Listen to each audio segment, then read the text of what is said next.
មានតែពីអរគុណមែនទែនសម្រាប់បងដែលបានគ្រប់គ្រងផលិតផលដែលធ្វើដោយដៃហើយជាផលិតផលដែលមិនប៉ះពាល់បរិស្ថានដែលបងអាចប្រើជំនួសថង់ប្លាស្ទិកបានក្នុងនាមពួកយើងជាអ្នកផលិតនិងអ្នកច្នៃពិតជាមានការអរគុណមែនទែនបងដឹងអត់ថាការគ្រប់គ្រងផលិតផលរបស់ពួកយើងវាជាការគ្រប់គ្រងដ៏ធំធេង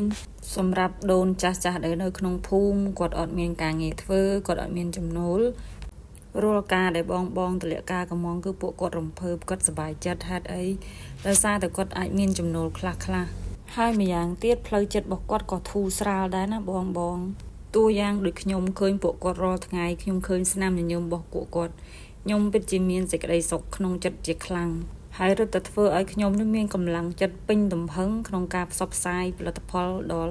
ល្អឯកមួយនេះខ្ញុំមានសម្លេងតែមួយទេប៉ុន្តែខ្ញុំត្រូវការសម្លេងបងផ្សេងដទៃទៀតជួយផ្សព្វផ្សាយបន្ត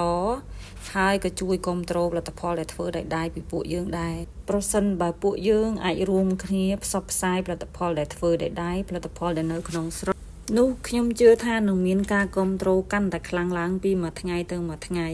ខ្ញុំដឹងថាការងារមួយនេះត្រូវការពេលវេលាតែខ្ញុំជឿថាបងដែលបានប្រើប្រាស់ហើយនឹងមានអារម្មណ៍ដូចពួកខ្ញុំមានអញ្ចឹងគឺយើងមានអារម្មណ៍ថាមានមោទនភាពមែនទែន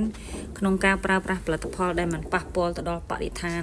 ចឹងមកបងណាដែលមិនទាន់បានប្រើអាចតំណែងទៅនឹងពួកយើងខ្ញុំបានរងចាំទទួលការកំងពីបងអរគុណច្រើន